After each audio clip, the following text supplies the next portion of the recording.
Candilejas, teatro y espectáculo con César Vidal.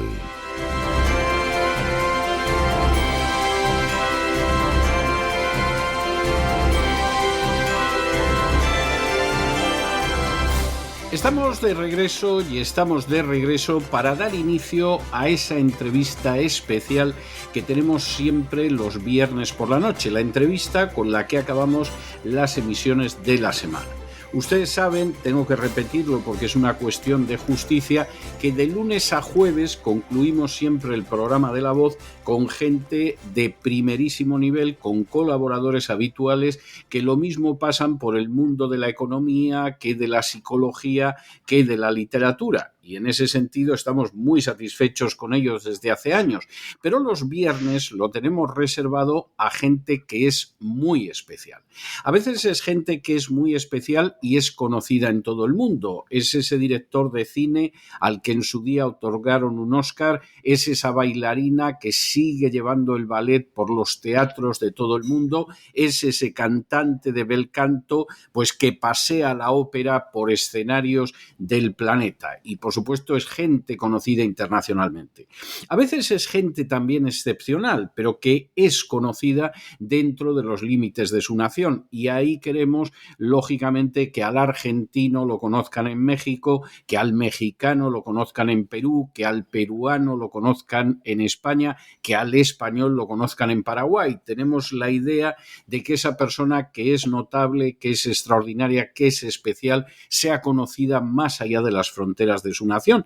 Incluso en ocasiones les traemos a personas que son conocidas ni siquiera en todo su país, sino en una parte, en una región, en una ciudad, pero que llevan a cabo un trabajo muy notable. Nuestro invitado de esta noche es un personaje de proyección internacional, porque en su día fue una de las personas que fundó y ahora es el director ejecutivo del Christian Center for Public Life, del Centro Cristiano para la Vida Pública en la ciudad de Washington, en la capital del imperio, en la capital de los Estados Unidos. Y además es una persona que ese trabajo lo realiza muy en conexión con gente de todo el continente americano. Estamos hablando de una persona de proyección internacional. Les estoy hablando de don Germán Chica. Don Germán, muy buenas noches, muy bienvenido. Buenas noches, querido César. Te agradezco muchísimo esta invitación. Soy seguidor de tus programas, así que es especial estar sentado ahora de este lado. Gracias por la invitación. Bueno, don Germán Chica es un personaje que lleva más de un cuarto de siglo desarrollando actividades relacionadas con la política. Ha sido consejero político a escala presidencial, ha sido secretario general de partidos políticos, ha sido director general de campañas electorales a escala nacional. Vamos a ver, cuando en un momento determinado Germán Chica decide saltar a la política, ¿tenía antecedentes familiares, había raíces familiares o es el primero de la familia que se lanzó a la piscina?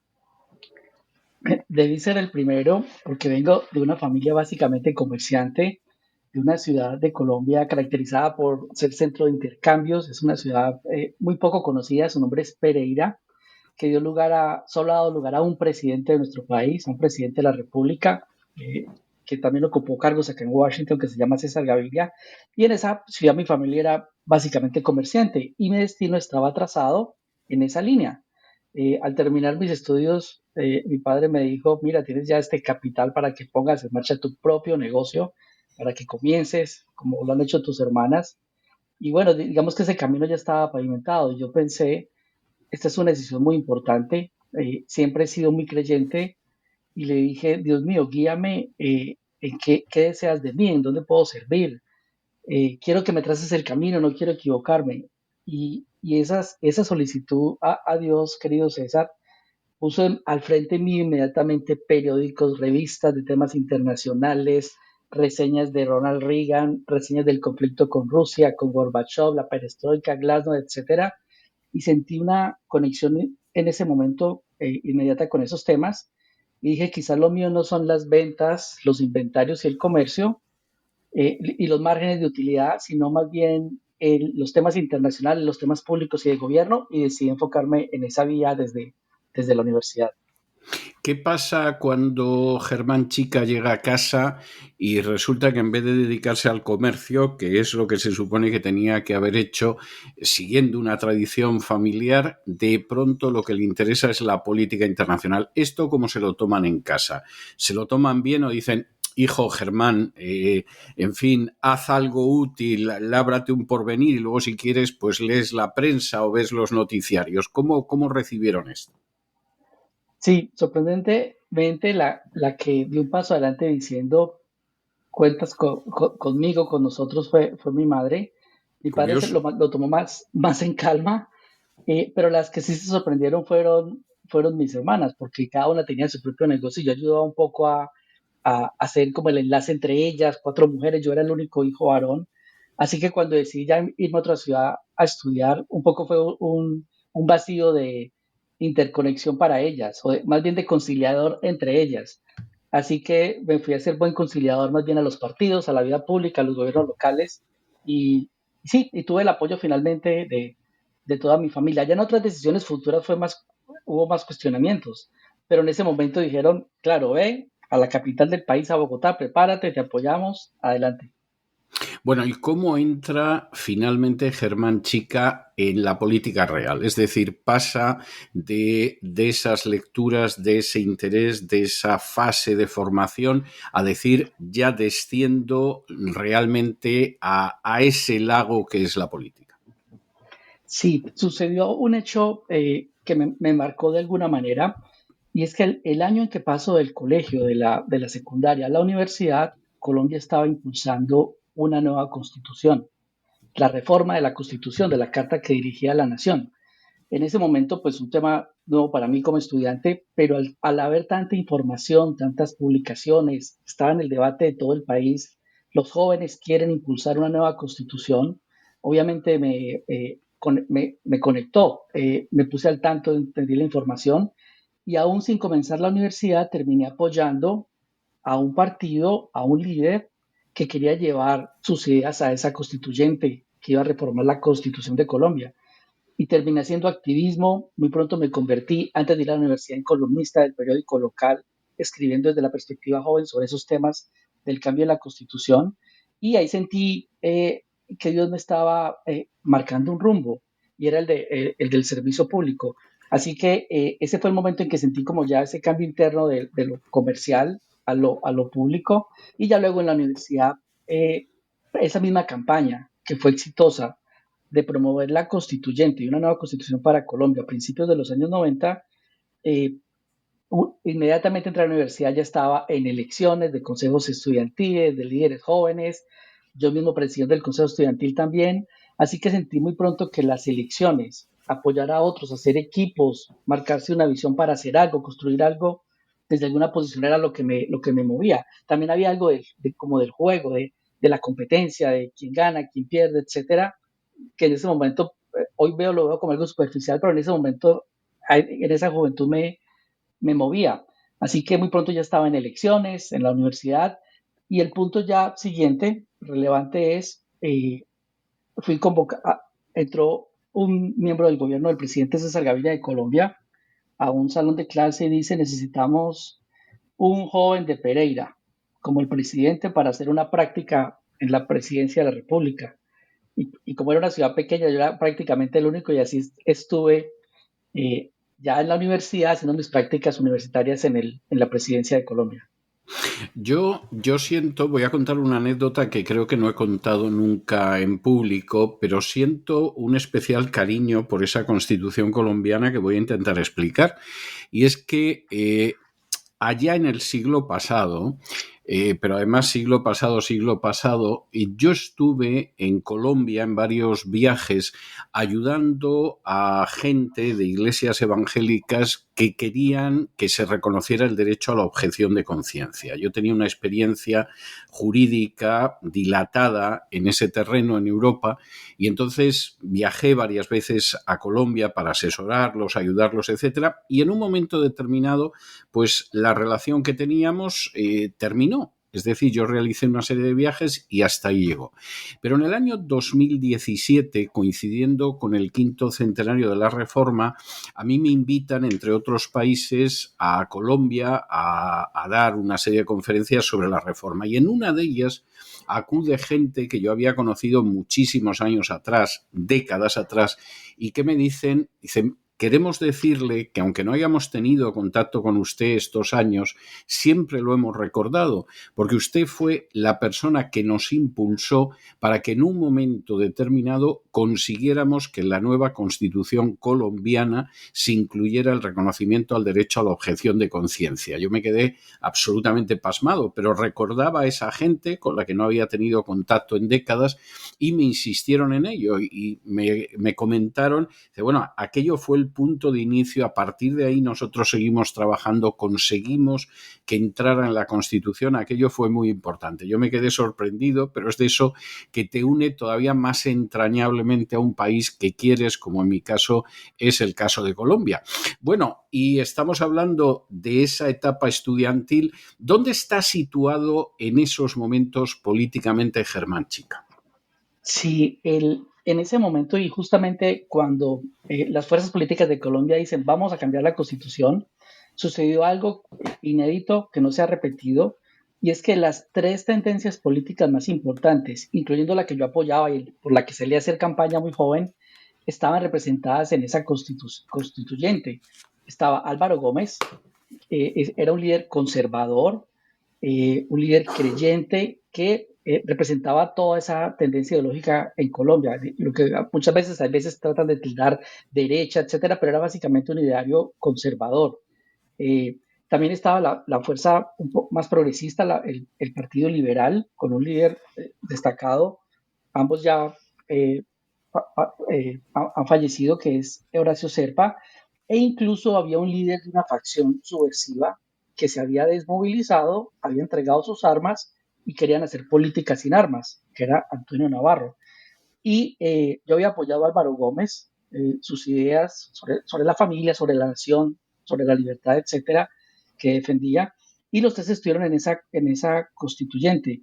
Y como decía César, lo que más me impactó a mí en ese momento, cuando ya salió la nueva constitución, eh, fue la aprobación, la aceptación de la libertad de creer como la primera, como una de las libertades esenciales, y era que los colombianos ya no tenían que sentirse obligados a una fe, a una confesión, sino que tenían la libertad de creer, la libertad de conciencia, y eso fue un gran paso, porque eso le abrió espacio en esa misma constituyente, fueron una sorpresa, y luego en el Congreso, a líderes cristianos y protestantes o evangélicos que por primera vez irrumpían en los escenarios políticos de Colombia. Eso fue una gran noticia, se marcó como algo, un hecho sorprendente, fue la sorpresa electoral, la sorpresa política, pero luego fue la sorpresa al dejar cosas muy importantes en esa nueva constitución establecidas. Sí, aclaremos que en Colombia generalmente cuando se habla de cristianos se están refiriendo a los evangélicos y a los católicos los llaman católicos, lo cual tiene mucha lógica por otro lado. ¿Qué hace que en un momento determinado Germán Chica, que ha empezado en esa política, como es totalmente lógico, a escala nacional, sin embargo, dé el salto a una política internacional y vaya a intervenir como consultor de campañas presidenciales y legislativas, lo mismo en Colombia que en Honduras, lo mismo en México que en Argentina, lo mismo en Ecuador que en Uruguay, lo mismo en Guatemala que en los mismísimos Estados Unidos? ¿Cómo se produce ese salto de carácter cualitativo? Sí, al tener la oportunidad, aún sin haber terminado la universidad, de estar en escenarios como la presidencia de Colombia, haciendo mi práctica, mi pasantía, muy conectado luego en el siguiente periodo de otro presidente de ese momento del Partido Liberal, en la oficina de la vicepresidencia, preparando memorandos para un vicepresidente sobre las regiones, sobre sus visitas, sobre sus giras. Digamos que es un momento muy temprano para llegar a esos niveles que podríamos considerar de influencia pública. Así que lo que vino de ahí fue algo como un poco meteórico, muy pronto subsecretario de un partido muy importante, luego secretario general, luego consultor de campañas presidenciales, de campañas nacionales, director de campañas en otros países, incluyendo consejero político de un presidente y asesor externo de otro simultáneamente. Y uno diría, bueno, o lo que yo pensaba en ese momento era, Dios me está guiando, estas son puertas que Dios va abriendo, pone su favor, me da las herramientas, me da la sabiduría para avanzar y servir a otros líderes públicos en las posiciones que me han encomendado, que generalmente eran las de manejo de dinero, fui secretario de Hacienda, asesor del ministro de Hacienda, o sea, coordinar muchísimas elecciones que tenían que reportar sus gastos, sus ingresos, y claro, cuando era a una persona también creyente en un mundo como tan complejo como el de la política, suelen confiarle este tipo de responsabilidades. Entonces, lo hacía con gozo, pero hubo un momento, César, en que al pasar de trabajar en los niveles locales, regionales, nacionales, eh, bajo cargos de cierta relevancia, sentí que me estaba confrontando como con una especie de pantano y estaba viendo la maldad operar. Y eso me sorprendía mucho porque no había sido tan sensible a eso antes. Me parecía que las posiciones públicas eran para avanzar, para progresar, etcétera, que los líderes hacían cosas positivas. Y cuando confronté eso, que también esas esferas de gobierno eran espacio para que el mal operara, eh, sentía que quizás ese camino que yo había tomado era equivocado y que no era Dios el que me había guiado, sino que era mi mente de la carne, mi vanidad de ser consejero político de un presidente. Y en ese momento hice un stop, reevalué, dije en qué medio estoy, cómo estoy en sí, en este ambiente tan contaminado, quizás no era de Dios, sino era de mí. Y hice una pausa y le pedí a Dios que me guiara y me orientara en una siguiente etapa. Y fue sorprendente cómo después de meditar, de orar, incluso em, de hacer una pausa intencional, comencé a, comencé a ver todos los líderes en diferentes países que había conocido, que la atmósfera con ellos era diferente, sus propósitos eran distintos, eran bien intencionados, habían otros móviles que lo movían en la política.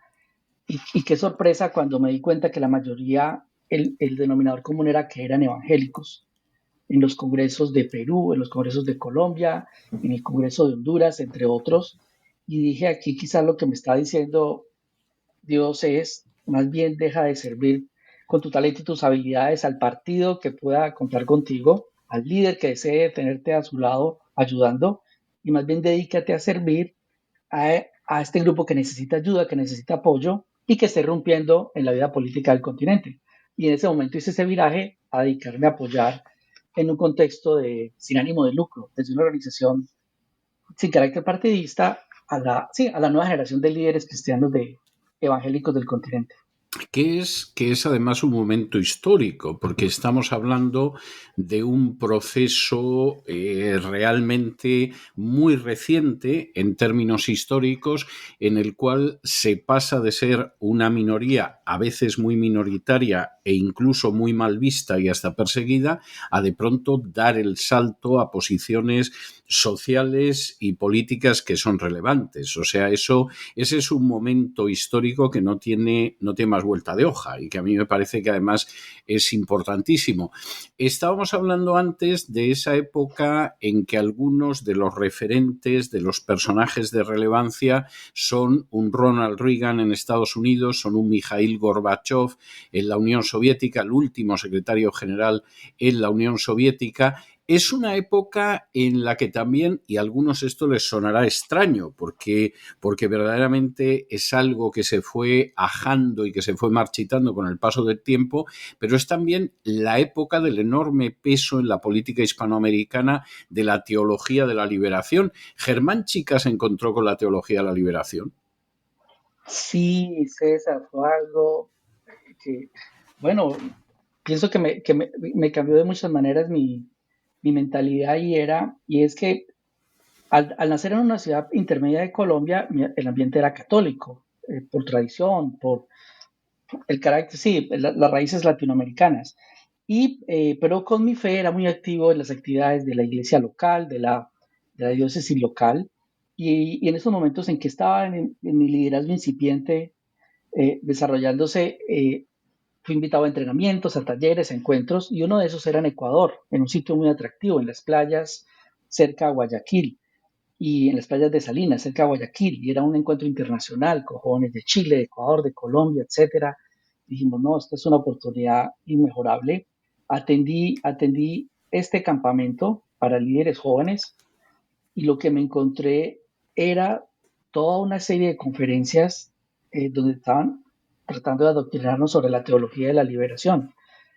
A pesar de mi edad, fui muy consciente que lo que me estaban diciendo se conectaba más con los grupos subversivos que yo había visto actuar en Colombia, con las guerrillas, con el ELN, etcétera, con otras fuerzas, y me di cuenta que ese no era un espacio para mí. Entonces, al regresar a mi ciudad, obviamente, y al comunicar esto a mi madre, fui retirado de este grupo, pero me hizo pensar que desde ese momento que debemos ser muy cuidadosos a los ambientes, a los escenarios en los que nos movemos, en los que aceptamos participar, porque no sabemos a qué información, a qué vamos a estar expuestos. Y me di cuenta que si eso lo hacían con un joven de una ciudad intermedia, que no estarían haciendo para promover la teología de la liberación, pues en todo mi país. Y cuando vemos hoy los niveles de violencia, las armas, el conflicto, pues no es algo que esté ajeno a esa tesis que tomó vuelo, no solo en Colombia, también en otros países de Latinoamérica. ¿Cómo y por qué nace el Christian Center for Public Life, el Centro Cristiano para la Vida Pública, que tiene su sede en Washington? Precisamente por lo que acababa de compartirte, César, y es cuando los jóvenes están desarrollando su liderazgo, hay múltiples opciones. Yo mismo las viví, tuve entrenamientos de carácter político por teólogos de la liberación que te dicen, eres creyente, toma las armas, ve y lleva las ideas del Evangelio a la fuerza a tu país, pero también tuve entrenamientos de organizaciones progresistas que decían, abre la lista de los partidos a estas nuevas ideologías, tendencias, esto es lo moderno, lo contemporáneo, ponte a tono. También están organizaciones más conservadoras que te entrenan. Es decir, la variedad de entrenamiento político para jóvenes emergentes es inmensa, pero no había un espacio seguro para jóvenes cristianos evangélicos que con su fe, sus principios y sus valores tienen una perspectiva distinta de los temas políticos y públicos. Así que por esa razón, junto a eh, sí, destacados cristianos de origen latinoamericano, como Johnny Enlow, de origen peruano, dijimos, es el momento de crear un espacio seguro para el liderazgo evangélico emergente de Latinoamérica que quiere ir a la vida pública con un sentido de propósito, que tiene su corazón preparado, que también tiene una cosmovisión bíblica correcta, no como la teología de la liberación, y también quieren hacerlo con competencia, con excelencia. Entonces, el centro intentamos darles esas herramientas. ¿Cómo vería en estos momentos, y son una serie de cuestiones las que quisiera abordar ahora, que me parece que ya son muy pegadas a tierra, todavía más de lo que hemos estado desde que comenzamos esta entrevista? ¿Cómo ve en estos momentos, Germán Chica, el panorama en Hispanoamérica, en términos generales? Es decir, tenemos bandazos electorales ahora mismo, mientras estamos hablando, tenemos una situación que no sabemos cómo va a acabar en Venezuela, tenemos a unos días nada más por delante otro aniversario más del régimen que lleva en Cuba casi hace 7 décadas. Tenemos una situación complicada en Honduras, donde según la hora que sea ha ganado las elecciones presidenciales uno u otro. Tenemos una Argentina que intenta salir adelante, una Bolivia que parece que ha podido salir de lo que ha sido el poder del MAS durante décadas. Tenemos una situación en general en estos momentos en Hispanoamérica movida, fluida, yo diría que incluso muy volátil. ¿Cómo lo ve desde esa atalaya que es el Centro Cristiano para la Vida Pública, Germán Chica, el panorama en Hispanoamérica? ¿Qué amenazas considera que existen en estos momentos? ¿Hacia dónde cree que se está moviendo todo? Tenemos varias razones para tener mucha esperanza sobre el futuro del continente, sobre el futuro de las naciones. Obviamente no son procesos rápidos, a veces confundimos éxito con el efecto péndulo de malos gobiernos de izquierda que luego le dan lugar, esperamos a buenos, o a veces no tan buenos gobiernos de derecha, y luego se va repitiendo ese péndulo, lo que sentimos es que sí va llegando el momento en que las nuevas generaciones vean en la arena política no como el turno electoral entre diferentes facciones, sino también como el escenario para presentarle a los ciudadanos planes de sus naciones hacia el futuro, integrados, donde las fuerzas converjan para sacarlo adelante, donde sean conscientes que no es suficiente hacer una transformación en un periodo de gobierno, sino que se requieren varios gobiernos sucesivos para sentar las bases de naciones sólidas, prósperas, que es posible construirlas.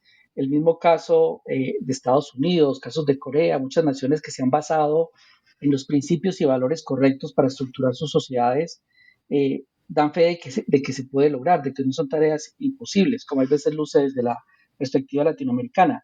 Seguimos pensando que hay un tema y es el de la integridad que hace falta en todos los partidos, en todas las fuerzas en general.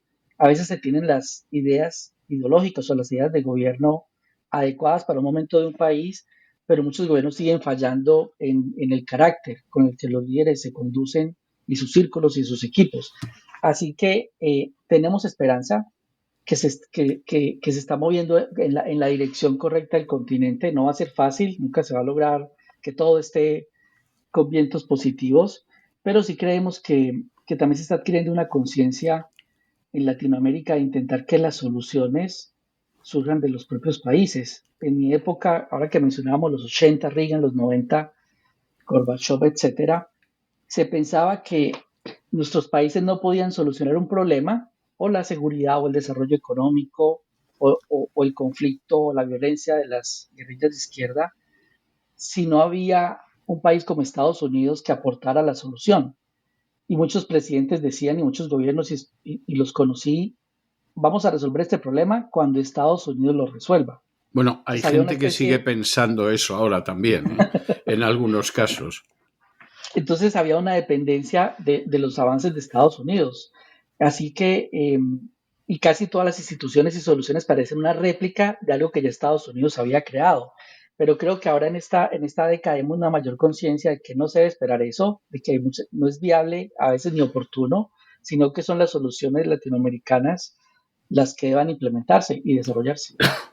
Bueno, me parece extraordinariamente alentador los dos aspectos que ha mencionado, es decir, una generación joven que asume que la integridad es enormemente importante, es decir, al final en política yo suelo repetir muchas veces que no solo es el país y el paisaje, sino el paisanaje también, que el paisanaje sea joven y tenga muy claro que hay que tener unos principios de integridad. Evidentemente implica un cambio radical, un cambio cualitativo enorme, y todavía más esperanzador me parece la referencia que hace a que tenemos que solucionarlo los propios países. Perdón, es decir, no podemos estar dependiendo de lo que deciden en un momento determinado a orillas del Potomac, ¿no? En Washington, para ver si se pueden solucionar. ¿Cuáles son, aparte de esa falta de integridad, de esa corrupción, los grandes desafíos con los que se enfrenta ahora la política en Hispanoamérica? Es sorprendente que las figuras que han salido a flote, destacadas en el programa latinoamericano ahora, sean justamente las que han afrontado problemas que son transversales al continente. Entonces tenemos a Milei afrontando temas económicos del lastre que han dejado gobiernos anteriores, y la razón es que hay veces se han dejado crecer mucho los problemas. En este caso de canasta familiar, manejo macroeconómico, eh, factores de desarrollo económico nacional versus la dependencia internacional. Entonces, claro, le toca tomar medidas difíciles que muchas veces generan efectos colaterales que afectan a amplios espectros de la población por no haber atendido con la urgencia requerida y de la manera adecuada los problemas, en este caso económicos. Entonces, claro, él los trae, los soluciona, se destaca, pero del otro lado, en Centroamérica, Bukele también hace frente a algo que está cada vez más, debe atenderse con urgencia en Latinoamérica, que es la inseguridad urbana, los niveles de violencia que muchas veces quieren adjudicarse también a la situación económica, pero hay veces son otras razones. Entonces, creo que ambos desafíos, el afrontar el rumbo económico, pero también la seguridad interna, que se reflejan en lo que han hecho dos líderes, Bukele y Milei, constituyen también desafíos para el resto de las naciones. Vamos a volver al Christian Center for Public Life. ¿A qué se dedica, aparte de asesorar a esos jóvenes políticos, de marcar líneas de lo que puede ser el futuro de Hispanoamérica? ¿Qué papel, por ejemplo, tiene en un país como Estados Unidos, estando asentado como está en la misma capital? La razón por la cual el Centro Cristiano para la Vida Pública lo establecimos en Washington fue bien intencional y era que siendo creciente la comunidad evangélica en Latinoamérica, cada vez más amplia en los países, podíamos ver lo que ha sido el impacto de esa comunidad evangélica mayoritaria en Estados Unidos. Y vemos que aquí la cultura protestante ha llevado a que los cristianos vean el servicio público no como un área profesional, sino como un llamado, como una tarea, como una encomienda también de Dios para bendecir a los ciudadanos. Así que el hecho de estar en Washington también nos ayuda a mostrar un caso donde ya los valores que profesamos se han establecido en las acciones del gobierno en Estados Unidos, pero también nos ayuda a que los jóvenes se conecten entre sí, se conozcan y especialmente entiendan que cuando vamos a la vida pública no es simplemente a desarrollar una carrera profesional, sino que vamos como ministros de Dios a servir en la esfera gubernamental. Una entidad que en estos momentos, una entidad, un joven, una persona que se acercara, por ejemplo, al Christian Center for Public Life, ¿qué tipo de servicio recibiría? Es decir, ahora mismo supongamos que hay una iglesia que se está planteando que le gustaría involucrarse más en cuestiones de carácter social, en enseñar a sus miembros cómo actuar. Hay un joven que siente un llamado hacia la política en cualquiera de los países del continente americano. ¿Qué tipo de ayuda recibiría esta gente en el Christian Center for Public Life? ¿En qué medida podría acercarse buscando algún tipo de asesoramiento, de cursillos, de seminarios? Cada año, el Centro Cristiano para la Vida Pública convoca a muchísimos líderes, iglesias, organizaciones, incluso partidos políticos del continente, a presentar jóvenes líderes cristianos destacados en sus naciones. Comenzamos seleccionando hace 6 años 40, luego 60, vamos en 90. Para el próximo año, 2026, va a ser la generación de los 300 líderes cristianos. 300 líderes de 20 naciones diferentes de todo el continente, desde Argentina hasta México, que vamos a seleccionar para ofrecerles un programa integral que hacemos durante un año, que comienza con sesiones online iniciales, todos conectados, conociendo diversidad de conferencistas, de temáticas, profundizándolas, trabajando en grupo, lecturas, profundidad en los temas, para luego tener una experiencia, un intercambio presencial aquí en Washington, D.C., donde ya hay conexión, interacción, se comparten experiencias, se visitan organizaciones cristianas relevantes aquí en los Estados Unidos, como el Family Research Council o conservadoras como Heritage Foundation, o de carácter más político como Fe y Libertad, Faith and Freedom, o también que dan herramientas para práctica para la política como el Leadership Institute. Y tras regresar de esta experiencia presencial en Washington, que en el año 2026 va a ser en agosto, del 10 al 14 de agosto, y invitaremos en el 2026 a 200 jóvenes de todo el continente a estar acá durante esa semana. Después de eso, los jóvenes les ofrecemos mentorías individuales, donde ya pasan del grupo amplio a, a, a un, a este intercambio en Washington más pequeño, pero ya una sesión, a un proceso individual de mentoría política, donde ellos tienen el acompañamiento de un líder relevante durante 6 meses, de acuerdo al proyecto, a la iniciativa o a la carrera pública que están adelantando en cada uno de los casos. Así que es como un programa integral de liderazgo político con sesiones online, experiencia en Washington, D.C.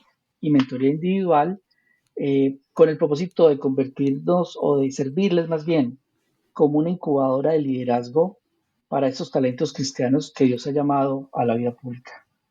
Una última cuestión, y yo creo que podríamos seguir, don Germán y un servidor de ustedes, hablando aquí durante horas y horas. En ocasiones lo hemos hecho, esto también hay que decirlo, y seguramente pues muchísimas de las personas que nos están oyendo estarían encantadas, pero evidentemente, don Germán Chica tiene otras obligaciones. Yo no quisiera abusar demasiado de su tiempo, pero sí hay una última cuestión que yo querría plantearle.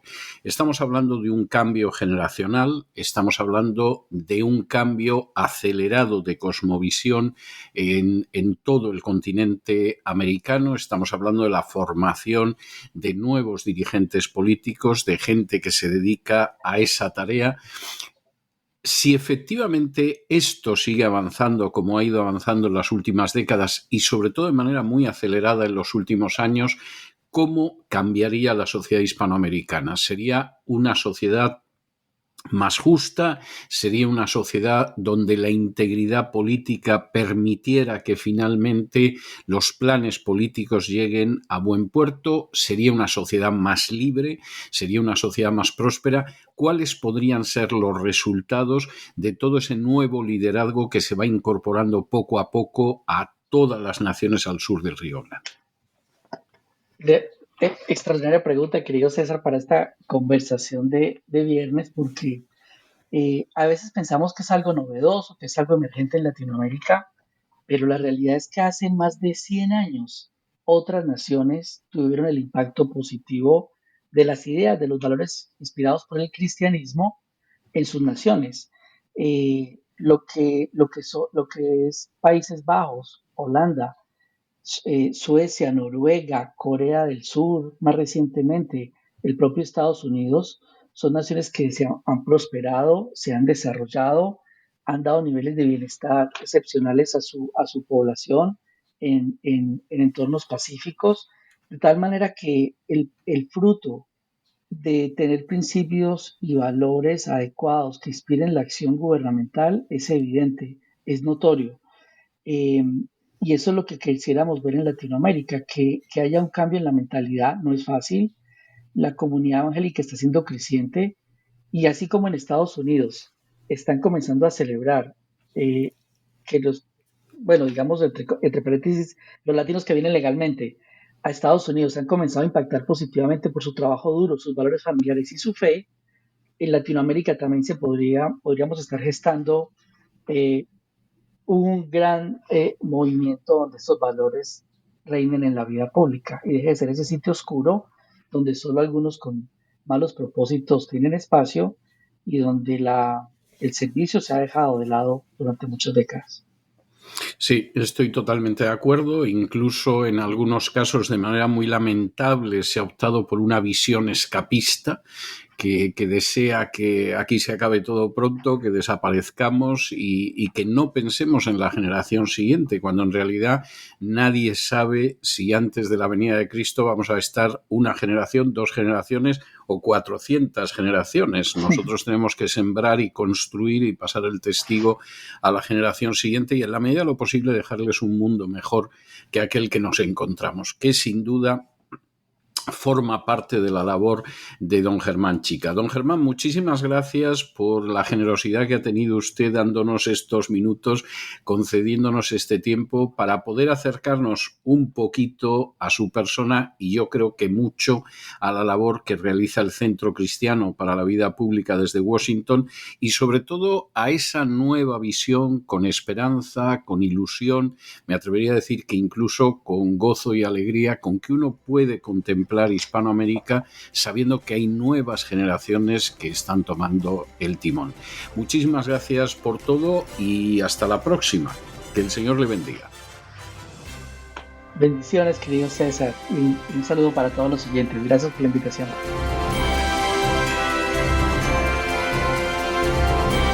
El programa La Voz es una producción de Artorius Incorporated y al amparo del derecho a la libertad de expresión.